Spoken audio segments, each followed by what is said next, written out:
Oscar, encantado de volverte a ver en el programa Yo encantado de estar aquí en tu programa de nuevo. Sí, sí. para hablar de todo lo que está sucediendo en el mundo, ¿verdad?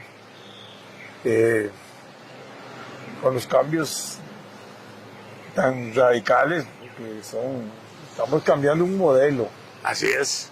completo, ¿verdad?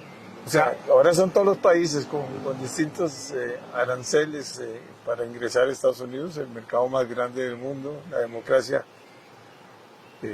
más grande también, pero con graves problemas, ¿verdad? Porque con aranceles se pierde todo lo que se había avanzado desde los años, ¿qué sería? Vamos a ver. Eh,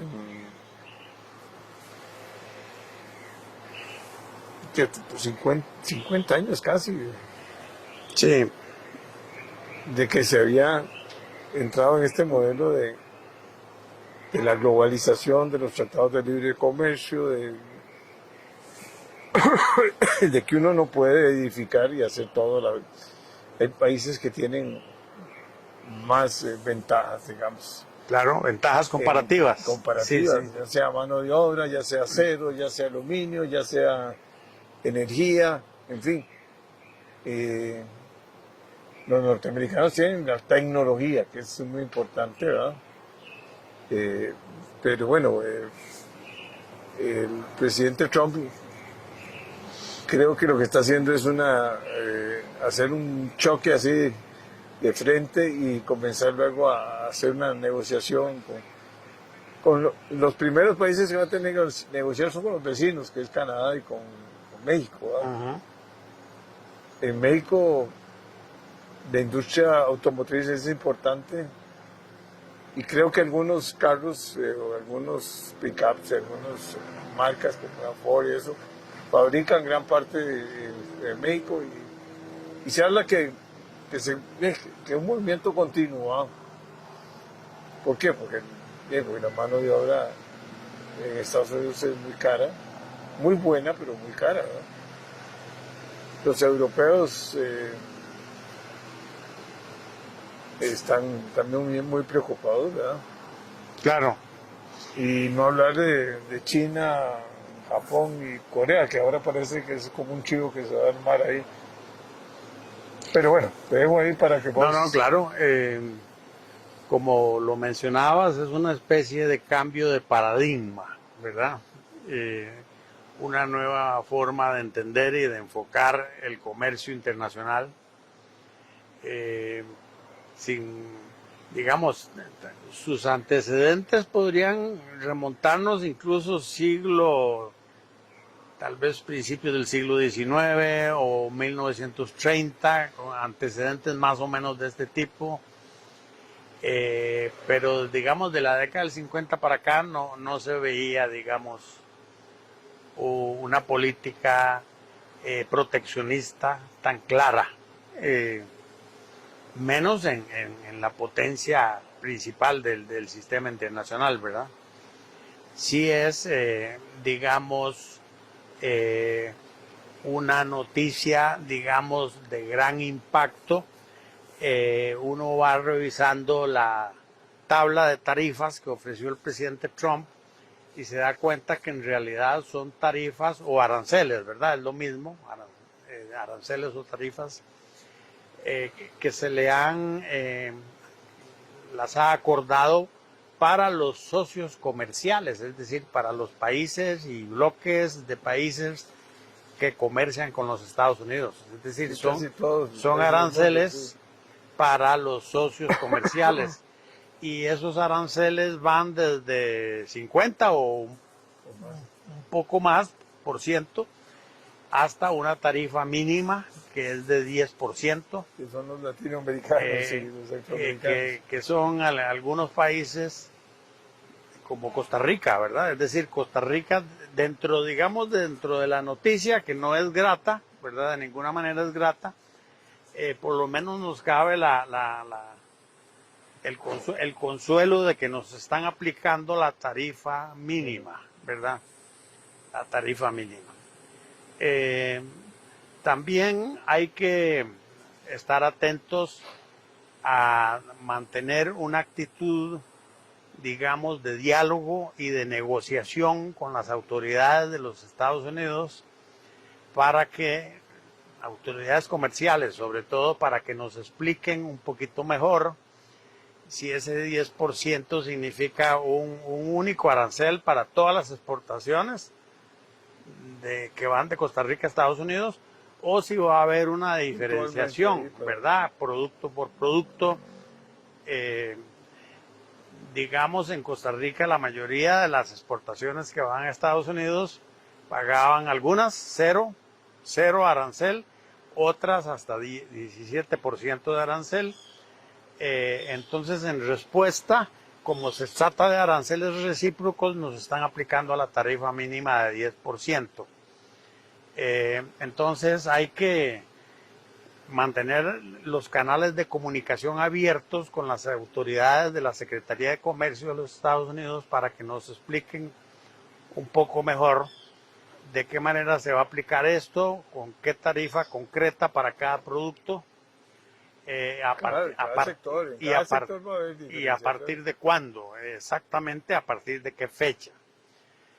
Incluso si hay posibilidad de algún tipo de quiebre, es decir, yo no pierdo totalmente la esperanza de que, tratándose de un país especial como es Costa Rica, por medio del diálogo y la negociación, se llegue incluso a mejorar un poquito las cifras.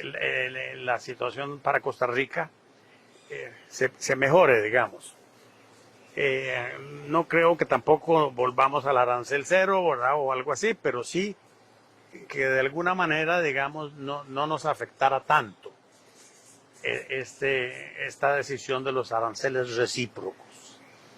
Como ya lo mencionaste correctamente, ya hay respuestas, ¿verdad? Una de las respuestas es en la misma bolsa de valores de Nueva York, ¿verdad? Caída de prácticamente todos los indicadores ayer jueves, es decir, un jueves, yo no sé si llamarle negro o un jueves complicado, en que se cayeron la mayor parte de los índices de la bolsa de valores de Nueva York. De los precios Sí. de los combustibles. Eso indica en los mercados un alto grado de incertidumbre, de duda sobre lo que viene, ¿verdad? Para decirlo de manera suave y diplomática, ¿verdad? La incertidumbre no es la mejor consejera para un clima de negocios, para las operaciones de las empresas internacionales, que siempre buscan algún grado de certeza, ¿verdad? De reglas claras, ¿verdad? Pero en este caso ha aumentado mucho la incertidumbre en las últimas horas. Agregando a esta incertidumbre del jueves del día de ayer, hoy viernes ya el gobierno de China anuncia que va a replicar, va a contestar con una tarifa o con un arancel de 34% a todos los productos que provengan del mercado de los Estados Unidos. Entonces, es decir, se está empatando Una guerra comercial que nadie le interesa. el asunto. Todo el mundo va a perder. Estados Unidos les aplicó un 34% de aranceles a sus productos, ¿verdad? En la tarifa en la tabla que comentamos. Y ahora entonces China responde y dice: nosotros no nos vamos a quedar pasivos, sino que vamos a contestar aplicando un arancel igual del 34% de los productos que vengan de los Estados Unidos. Entonces ya pasamos a la siguiente situación, que la potencia número 1 del sistema internacional, ¿verdad?, establece aranceles del 34% y la potencia número 2 le contesta con aranceles también del 34%. Entonces, alguien diría, bueno, ¿y quién gana? ¿Quién gana en esto? en este pulso. Para decirlo suavemente, sería un pulso, otros podrían decir que es una guerra ya arancelaria entre las dos principales potencias, ¿verdad?, del sistema internacional, entre las dos principales. Yo personalmente tengo la impresión de que al final todos perdemos, ¿verdad? Yo no creo en este asunto de que entonces si vos me pones aranceles, yo te contesto con un arancel del mismo tamaño o de la misma magnitud, porque eso se genera entonces a la vez otra represalia de parte del primero y así sucesivamente hasta terminar a dónde. Hasta terminar a dónde, ¿verdad? Sí. Y toda esta política de aranceles tiende, yo no digo que ya mañana se va a producir este resultado, pero tiende a aumentar los precios de los productos para los consumidores, tiende a aumentar las tasas de inflación, incluso, sobre todo, de los países que están aplicando los aranceles. En este caso, digamos, el mismo pueblo estadounidense se verá afectado con este conjunto de aranceles que se les está aplicando a más de 50 países en todo el sistema internacional y que a la vez van a replicar con otro tipo de tarifas, tal vez algunos, tal vez otros no. Yo recomiendo prudencia, yo recomiendo frialdad, yo no recomiendo contestar con otra contraguerra arancelaria, es decir, ante un ataque de aranceles, yo no recomiendo que nuestros países, por ejemplo el caso de Costa Rica, conteste con medidas de contramedidas o digamos de represalia, porque entonces los más debilitados seríamos nosotros y los más debilitados también podemos ser las economías pequeñas que son más frágiles, ¿verdad? Con Costa Rica, país con territorio pequeño, población pequeña, reducida, muy abierto a la economía internacional, muy vulnerable, ¿verdad?, a lo que son las incertidumbres y no estamos en condiciones de pulsos con ninguna potencia ni con ningún vecino tampoco. Entonces, yo sí recomiendo prudencia, diálogo, negociación. En mi opinión, las autoridades comerciales de Costa Rica deben mantener una cabeza fría, ¿verdad? Y más bien tomarse un avión e irse para Washington y hablar con las autoridades de comercio de los Estados Unidos, primero para obtener una información de primera mano, ¿verdad? Segundo, para ver cuáles son los alcances de la medida, de manera específica a quién afecta, a quién no afecta. Y tercero, ver si hay alguna posibilidad de negociar alguna salida que mejore un poquito la posición de Costa Rica dentro de este cuadro general que no es positivo para la economía internacional de ninguna manera. Un poco lo que está haciendo México. En México... Con la presidenta haciendo ahí, pero ella ahora ya dice que va a anunciar otra vez otras también. No puede quedarse quedita, ¿verdad? Sí. México, la presidenta de México, Claudia Sheinbaum, con la que no siempre coincido en algunas de sus posiciones ideológicas, ha demostrado tener una cabeza fría, digamos, y un manejo bastante racional de este clima adverso o de esta situación de riesgo, porque es una situación de riesgo, incluso para la economía mexicana y para el nivel de vida de los mexicanos, ¿verdad? Y de los estadounidenses también, por cierto, no solo de los mexicanos, ¿verdad? Entonces, sí, el asunto es delicado. He visto tarifas altísimas, le están aplicando tarifas de 20% a la India, por ejemplo, me llamó mucho la atención, ¿verdad? Y Vietnam. Vietnam casi como a China también parecido. Sí. Taiwán tiene una tarifa de 32%, es decir, casi igual que la de China. Es decir, siendo que China sería para Estados Unidos como un adversario, ¿verdad? Y Taiwán sería más bien un aliado, ¿verdad? Pero le aplican un arancel a China de 34 y a Taiwán de 32. Es decir, que el asunto no es político, no es de política, ni de geopolítica, ni de ideologías. El asunto es comercial, ¿verdad? Que quieren, Crece las fábricas para Estados Unidos. ellos lo que quieren es equilibrar la balanza comercial Bueno, que con los cierren las socios fábricas en comerciales, todos los países y se vayan para que abajo. cierren las fábricas en Taiwán, ¿verdad? La TSMC la cierren y se la lleven para Ohio o para Arizona, ¿verdad? O que la cierren en China y se las lleven para Estados Unidos. No es tan fácil. ¿verdad? Desde luego, eso a nivel teórico suena muy, ay, qué interesante, qué inteligentes. Suena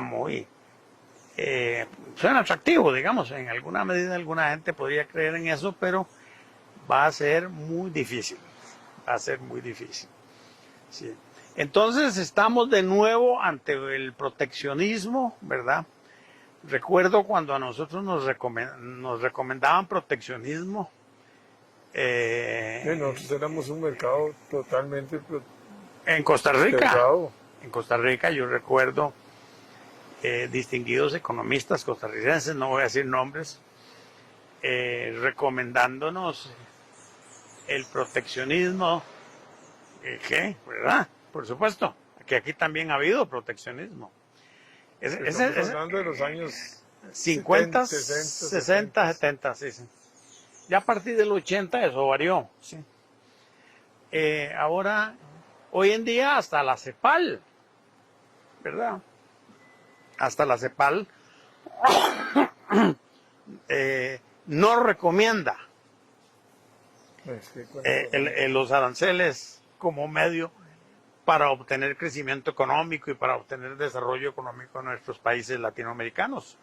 La CEPAL lo ha entendido. Sí. Al abrir la competencia al mundo entero, siempre van a haber unos muy buenos y otros no muy buenos. Sí. Y eso, lo que al final debemos preocuparnos es lograr que, digamos, un carro tenga valores de mercado para poder competir, ¿verdad? Pero si el carro lo tenemos que fabricar totalmente, no sé, por ejemplo aquí en Costa Rica siempre los costos serían altísimos, ¿verdad? Claro. Y no hay volumen, en fin, esto es un poco... Sí, como señalabas. Una vez hubo Sí. Una medida que se tomó, que fue ensamblar los carros aquí, en Copesa. Eso no se me olvida a mí. Entonces uno iba allá a Copesa y ahí estaban soldando y poniéndole la carrocería y tapicería y todo, pero los costos no son y los volúmenes no son para lograr esas economías de escala que se requieren y esa productividad y competitividad que se requiere, ¿verdad? Claro. Digámoslo claro, lo que pretende la administración Trump es reindustrializar los Estados Unidos. Es decir, que las fábricas que están en el exterior, ¿verdad? Aprovechando, digamos, costos de producción muy bajos, por ejemplo en China, en Vietnam, en la India, en Tailandia, incluso en México también, sí. Que esas industrias empiecen a regresar a los Estados Unidos y de tal manera que entonces Estados Unidos vuelva a ser otra vez una potencia industrial. Es decir, lo que están,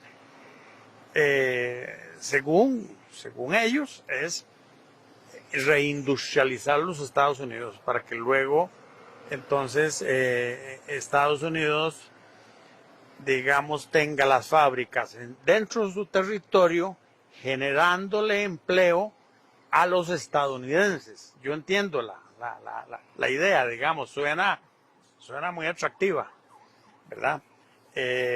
Vamos a ver en qué medida se logra. Yo tengo mis serias dudas de que se logre.